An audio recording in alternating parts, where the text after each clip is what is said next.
asalaamaaleykum wa rahmatullahi wa barakaatu yéen mbokk auditeurs yi ñuy topp ci Gossas 24 ak Pastef TV Gossas ki nekk ci présentation bi nag nekk Abdoulaye Ndiaye nekk fii ci Gossas tey nag ñu amoon invité boo xam ni waa Gossas yëpp xam nañ ko mu nekk le coordinateur communal de Gossas ñu naan ko monsieur Amadou Ba. moom nag ñëpp gën nañ koo ràññee que ni moom mi ngi liggéey fii ci Gossas ci hôpital bu Gossas la nekk moom nag nekk na koo xam ni day yëngatu ci wàllum politique ndax moom yàgg na ci politique bi aussi nekk na koo xam ni daan na xeex te bokk na ci ñi nga xam ni sax wanewu nañ bu baax ci Gossas que ni parti Pastef am na représentation bu baax fii ci Gossas ba nga xam ni élection yi nga xam ni génn nañ ci muy élection présidentielle yi Gossas moom moo gagné fii nga xam ne rek mooy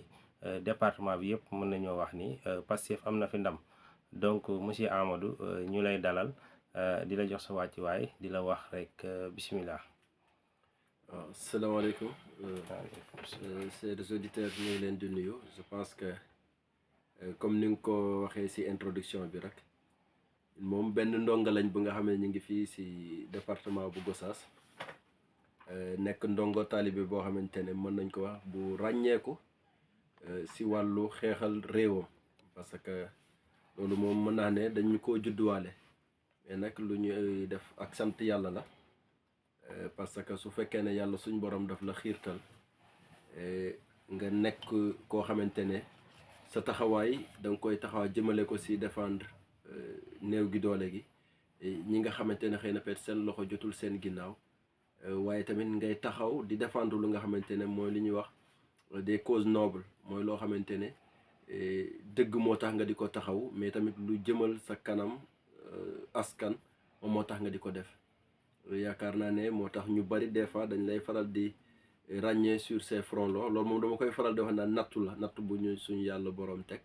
mais ginnaaw loolu tamit wax dëgg fi yàlla dañuy sant yàllaat bu baax ndax yàlla jox nañu ay cër en tant que responsable service administratif ici au niveau même du district sanitaire de Gossas, ñu koy wax superviseur des soins de santé primaire, donc nekk en même temps point focal santé communautaire. te ku nekk ci branche wàllu wér-gu-yaram rek xam nga ne branche yooyu branche yu am solo la, branche yu am solo la jëmale ko ci wàllu faj gi, parce que ci service yooyu daanaka ci la ñuy tàggatee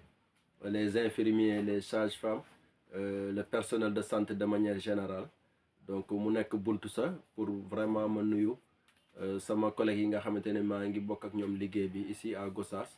mais ma bokk ak ñoom liggéey bi un peu partout au Sénégal. donc kaddu yooyu daal vraiment moo bëgg moom lañ doon dooral mu nekk suñuy kaddu ubbi, waaye nag ginnaaw loolu ñu yëpp gën ñu ràññee ci turu Amadou Ba, coordinateur communal bu Pastef Gossas. donc ñu teewal fi le parti du Pastef, waaye aussi ñu teewal fi suñuy naataangoo patriote yëpp yi nekk ci commune bi comme ci département bu Gossas. waaw macha allah sëñ Amadou ci li nga xam ne rek dolli nga ko, ndax yow moom vraiment Gossas yëpp fi mu ne nii umpaleetuñ la, ndax récemment demoon nga ci élection muy élection député yi aussi parti bi nga xam ni mooy parti Pastef amoon ñu bari ñoo xam ni postulé woon nañ seen candidature ci département bi. yow nag la yàlla def parti bi choisiroon la pour nga représenter département bu Gossas au niveau de l'Assemblée nationale. xëy na nag gars yi def nañ luñ mën, waaye nag xëy na dafa nekkoon sa sens ba mujjantal bi da nga mujjoon a perdre candidature boobu. loolu tamit tax na ak maanaam meeting yeeg yenn yu bari tax na Gossas gën laa ràññee ci maanaam rek sa taxawaay ci li nga xam ne mooy politique bu Pastef. donc pour ñu démarrer rek maanaam ci def benn bref wax rek li nga xam ni moo waral tey émission bi ñuy wax ci wàllum li nga xam ne rek mooy actualité politique nga xam ne fi mu ne nii parti Pastef ñi ngi ci ay affaires yoo xam ne ba ci yi mujjee actualité yi nga xam ne moo mujjee rek ñu bëggoon cee am lu ñu waxtaan ak yow ak aussi événement bi nga xam ni le DG teg na li nga xam ne rek mooy programme bi yëpp teg na ko sa loxo pour mooy le 6 bi ak le 9 boo xam ne daal am na ay activités yoo xam ni da ngeen koy def ba nga xam ne daal am na ñuy bàyyeekoo ci nguur gi ay ministres yoo xam ne daal maanaam ay jëwrin yoo xam ne war nañoo ñëw fii ci Gossas teewee événement yooyu loolu aussi dinañ ci ñëw ak yow nga mën ñu cee jox li nga xam ne rek mooy programme yeeg yeneen yi nga xam ne war na cee xew donc premier ñu commencé rek ci li nga xam ne mooy politique donc gis nañ ni depuis que Pastef ñëw fii nga xam ne rek mooy au pouvoir ñu am président bu bees boo xam ni c'est le premier ministre bi nekk ni tey muy jëruñ ji njëkk di Ousmane Sonko moom moo ko joxoñooñ ba nit ñi daal di koy choisir pour mu jiite réew mi muy son excellence Bassirou Diomaye Diakhar Faye donc accession boobu la ñuy njëkk a ñëw ak yow maanaam ci présidence boobu nga xam ne fi mu ne nii moom la Bassirou Diomaye di yore donc mu def ki nga xam ne mooy Ousmane Sonko premier ministre donc dañ lay laaj sa xalaat ci maanaam noo gisee gouvernement bi nga xam ni ñëw na ñu am régime bu bees. waaw merci beaucoup sëñ Abdoulaye yaakaar naa ne ñun première jàngat bi ñuy def rek mooy dañ koy jëmale vraiment depuis élection présidentielle de 2024 taxawaay bi nga xamante ne patriote bi département bu Gossas am nañ ko mu nekk taxawaay bu exceptionnel boo xamante ne partout dans nos 6 communes liñ gis mooy vraiment benn ferveur benn engagement pour opérer une rupture parce que dañu gisoon que réew mi ni muy fonctionner réew mi ni mu doon doxee daanaka liñ ci gëmoon rek te ñu jàpp ko mooy le pays était au 4e sous-sol mooy dëkk bi dafa dellu woon ginnaaw mën nañu wax da ngay dem ba benn instant nga ne yaakaar sax dafa doon amatul xëy na peut-être nit moo gaaw a fàtte mais ñëpp mën nañ tey jii fàttaliku lii nga xam ne doon na fi am mooy xale yi dugg ci barsàq naan barsàq di dem di dugg ci gaal yi loolu nit ñi ñoo gaaw fàtte mais yaakaar naa ne l'avènement de Pastef arrivé au pouvoir dafa joxaat beneen espoir dafa joxaat vraiment beneen espoir à la jeunesse dafa joxaat beneen espoir à nos femmes dafa joxaat beneen espoir vraiment de manière globale les Sénégalais te loolu nag ça a été porté par un discours bu nga xamante ne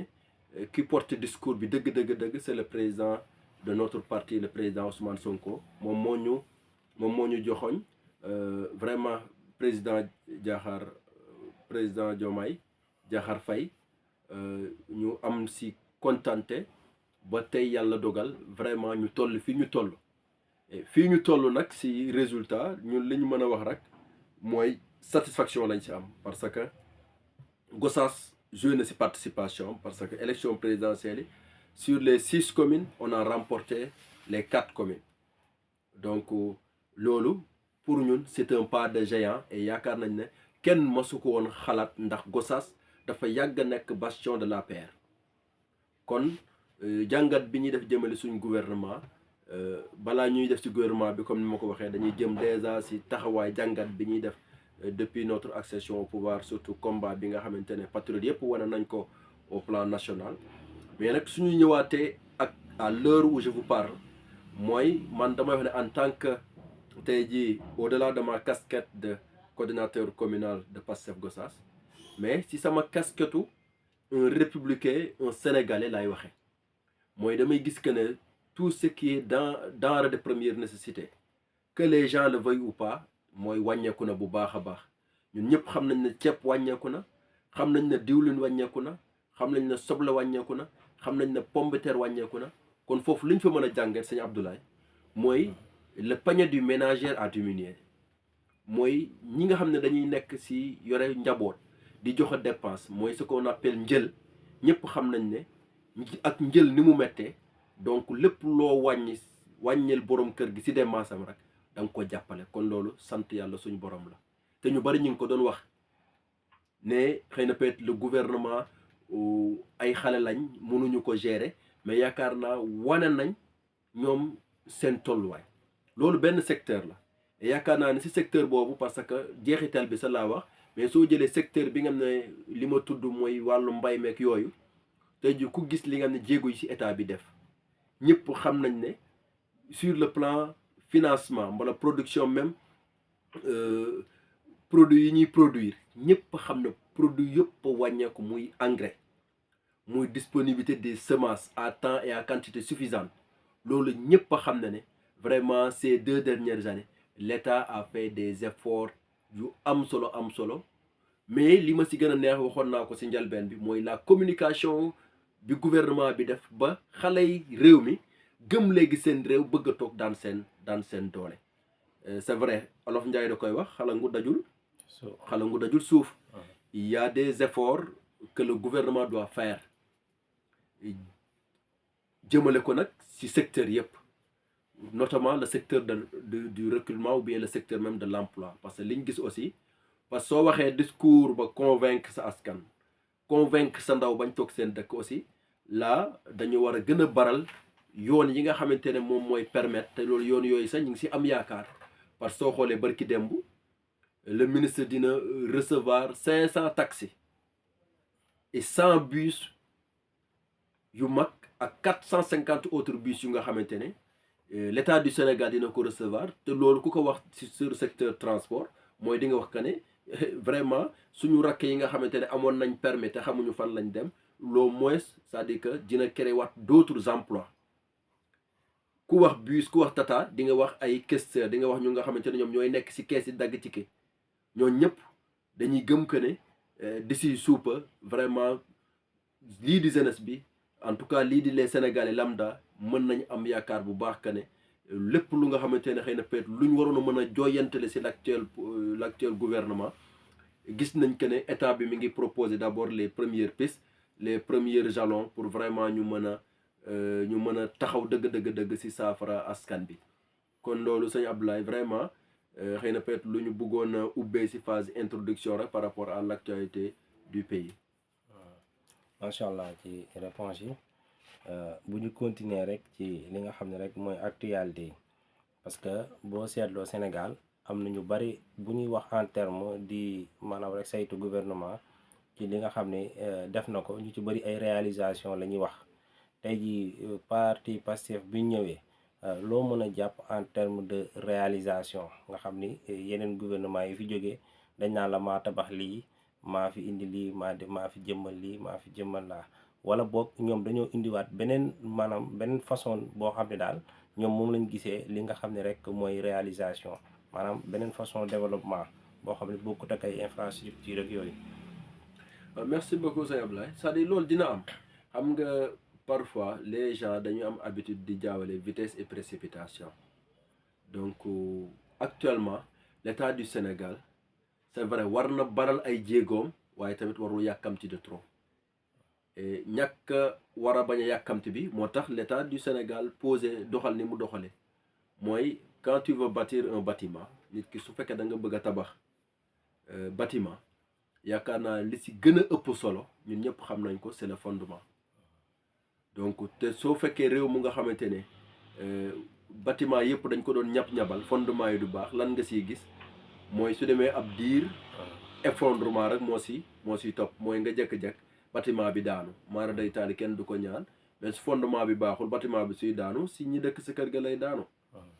kon mieux vaut nga taxaw xaar te ce que le gouvernement a fait mooy les gens ont trouvé des spécialistes des experts sur tous les domaines ñu ne tey jii dans le cadre des infrastructures routières wàllu tabax bâtiment les BTP au lieu ñu di ko yàkkamti on avait trouvé des chantiers dañ fi fekk ay chantiers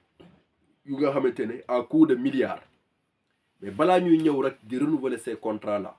dañu war a càmbar contrat yi xam dëgg-dëgg lan moo ci avantage u sénégalais bi ak lan moo ci avantage u état ak lan moo ci avantage u le promoteur mais doona promoteur bi moo fi nekk rek moom mi ngi doon tabax rek damay ñëw ma reconduire ko te études yooyu lu mu wane mooy da nga doon gis benn marché bu nga xamante ne on te parle d'un lycée qui a duré 8 ans pour une construction d'un lycée. Alors que le nouveau gouvernement a montré sur 10 mois, ils ont construit pratiquement un lycée similaire pour 8 milliards, fait pour 600 millions. Donc loolu rek dafay wane pour man ce misaal là dafay wane le ñàkk sérieux bi nga xamante ne yàgg na am sur nos gouvernements précédents gouvernement yi fi jiitu mais xëy na peut-être ñi leen doon wuutu dañ dul am patience mbala ñu mën a wax ak seen askan ba seen askan nangul leen comme niñ defal président Ousmane Sonko parce que actuellement Sénégal yi dañoo nangul président Ousmane Sonko ne président Ousmane Sonko si fondement bii nii ak président Diomaye bi mu ñuy woo loolu mooy li gën si réew mi. Et pour preuve, on te dit qu'en 2026, les chantiers d'autoroute vont démarrer. Chantiers tabax tali ay Ngaye Mékhé ak Ziguinchor yi ak les ponts vont reprendre. Mais lan nga si mën a jàngat sëñ Ablaye mooy que dañu gis que lañ doon dépenser pour tabax benn yoonu tali actuellement dañ koy réduire à moitié ou bien voire même à 1/3 te loolu dans tout ça su amee mooy population askanu Sénégal moo siy gagné moo tax soo xoolee dans les perspectives si projection yi ñu teg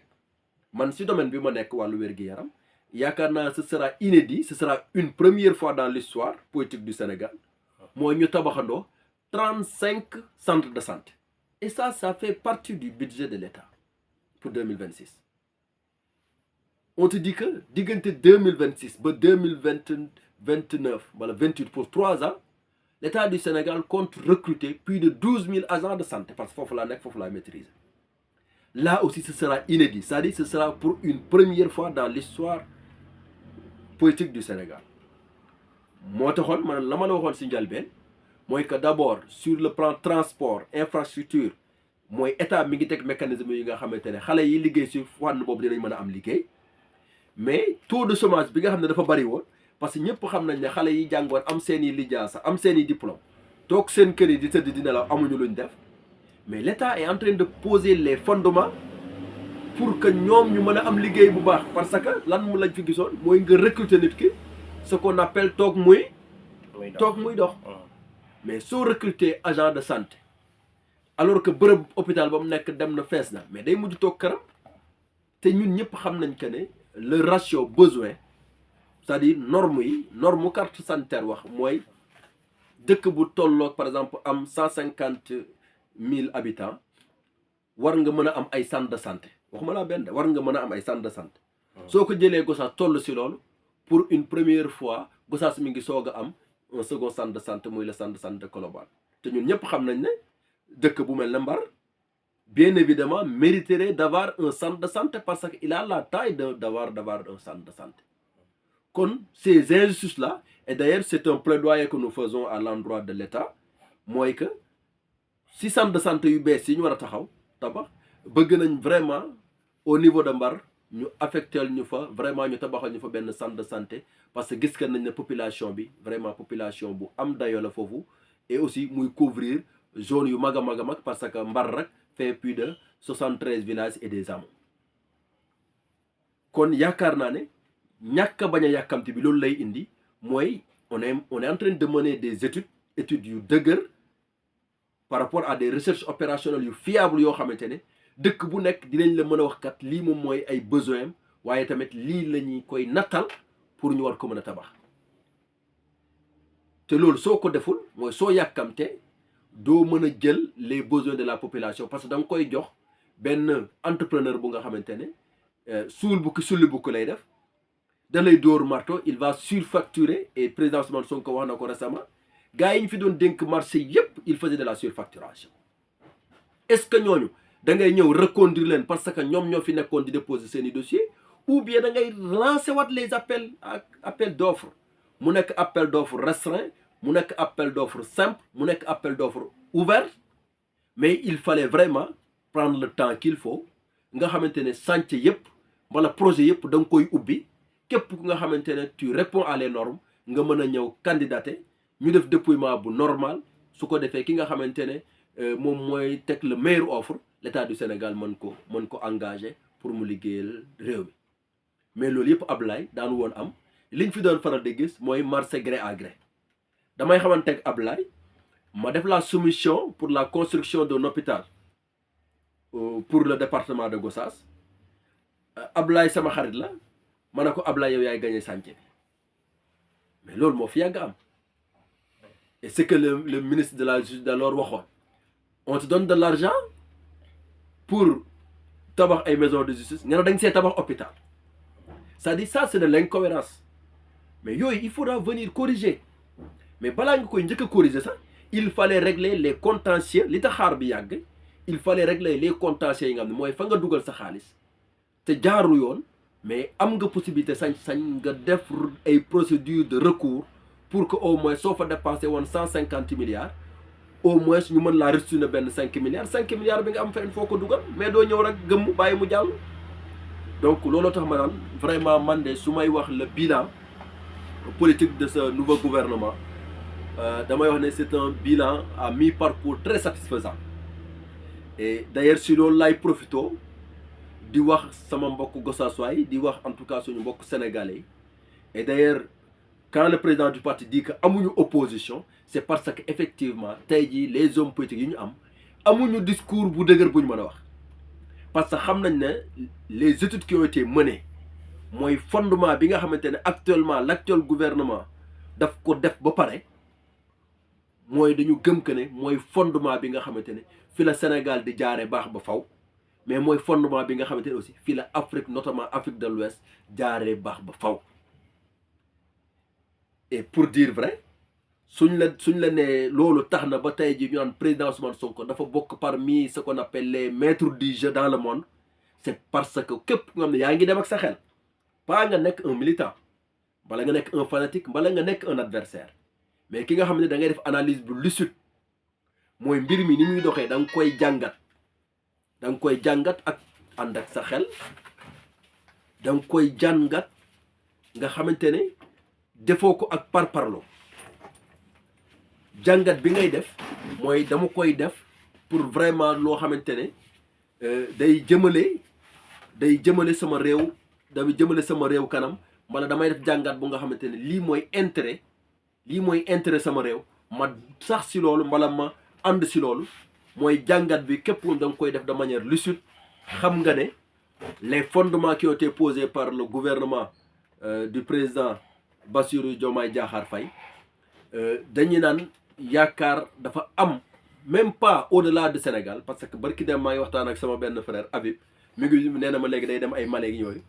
mais ñëpp dañu d'accord mooy que ñun leaders yi ñu am notamment le président Ousmane Sonko ak li muy incarne ak vision bi muy dégager daanaka maliens yi mbala burkinabé yi ñoo ñuy gën a bëgg président Ousmane Sonko mbala ñoom ñu koy gën a suivre kon loolu lu muy wane mooy que les gens sont d'accord que actuellement le gouvernement jéego yi mu teg programme yu nga xamante ne yuy jëmale Sénégal kanam la mais programme bu nga xamante ne bu gën a mën a jëmal sa même Afrique de l'Ouest si kanam la kon vraiment li nga xam ne moom la ñuy def comme jàngat si loolu rek mooy dañ si am satisfaction li ñuy def kay mooy vraiment ñaan yàlla rek xëy na peut-être yàlla bu kulunaay seen xol sedd kulunaay yàlla na seen xol di gën a tàng mais ñu xam ne entre guillemets que état bi jalon yi mu posé ba laay loolu épargné wul notre commune ou bien notre département parce que ku xool récemment y a un bloc scientifique bu nga xamante ne l'état du Sénégal daf ko jagleel département bu Gossas c'est vrai commune bu Gossas lañ ko def mais bloc scientifique boobu noonu ñun dama siy profité wax ak suñu waajur yi xam nga suñ la nee bloc scientifique te yow xamoo xëy na fay da nga naan loolu de lu ñuy tabax noonu la rek et pour rendre hommage même vraiment à un des dignes fils ou bien un des produits de Khar Kane nga xamante ne professeur bi nga xamante ne moo njëkk a lancé satellite bu Sénégal professeur Faye Gossas gii li sa Khar Kane la jànge kon li may wax sama yaay mooy bloc scientifique boobu état bu Sénégal actuellement indil ñu Gossas xam nga lan la ñuy permettre mooy dañoo bëgg am plusieurs professeurs yu mel noonu dañu bëgg am plusieurs Boun Abdallah Dionne ndax xam nañ aussi dans l'administration sénégalaise fépp foo dem da nga fay fekk ay doomu Gossas tey jii ni am nañ doomu Gossas yu bari yu ñuy tiitaroo le DG Bassirou Diouf si la bokk, doyen Souleymane Kane directeur de l'apprentissage si la bokk, suñu doomu Pa Seyni Ndiaye ñoom Ibrahima Ndiaye si lañ bokk, ba ñu bokkal fii langue politique ñoom ñëpp il faut notre fierté, il faut notre fierté, que ce soit Adama Diallo, que ce soit Maître Kouaté, que ce soit Madiagne Seck, Alpha Diagne, Balla Gningue, ñoom ñëpp il faut notre fierté. te noonu ñu mënee citer cette génération ñun noonu lañ mën a citer notre génération, parce que moi j'ai un collègue bu nga xamante ne pratiquement il fait la navette avec diggante Canada, États-Unis et autres, ñëpp xamoon nañ ko fii mu nekk Cheikh Mbaye, pratiquement il faisait partie parmi les majors. kon Gossas yàgg naa produire ay ndaanaan. waaw ba xëy na peut-être sax suñu jëmm yi xeebu yi ndax ñu ngi doon góorgóorlu nag wax dëgg fa yàlla on faisait partie parmi les meilleurs au niveau du lycée Khar Kane. donc loolu aussi yàlla dimbale nañu si vraiment ba nga xamante ne masuñu nekk yaafuus. c'est vrai nous sommes très engagés peut-être dans la vie associative, mais du tee aussi nous sommes très conscients si li nga xamante ne moom moo war a nekk suñu taxawaay en tant que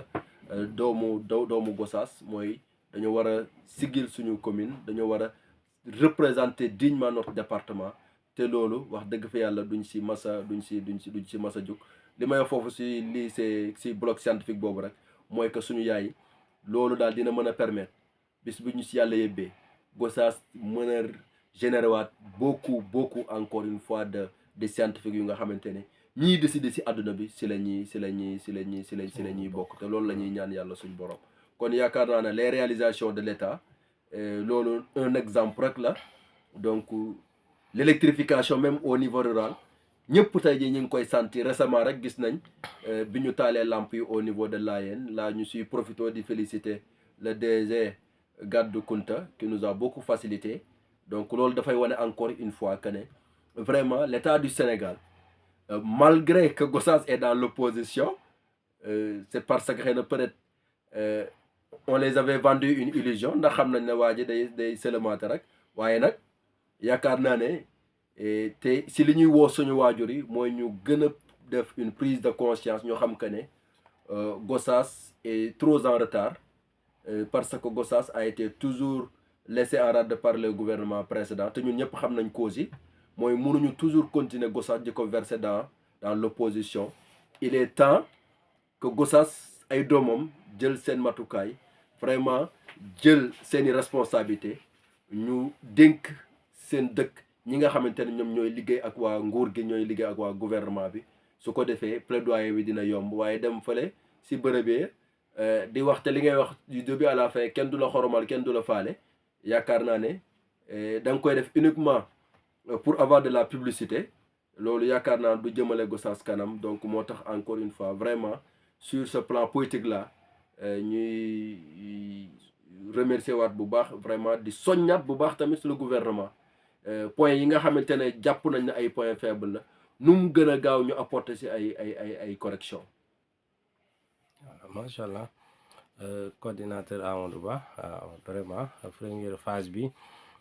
ci lañ nekkoon. dugg nga ci yu bari ak li ñu doon laaj réalisation yeeg ak aspect yi nga xam ni aussi moo gën a important ci maanaam rek ci li nga xam ne rek mooy politique gu état bu Pastef. xam naa dañuy duggaat léegi ci deuxième phase bi ñu indiwaat leneen li nga xam ne rek résumé woon nañ ko ci introduction bi.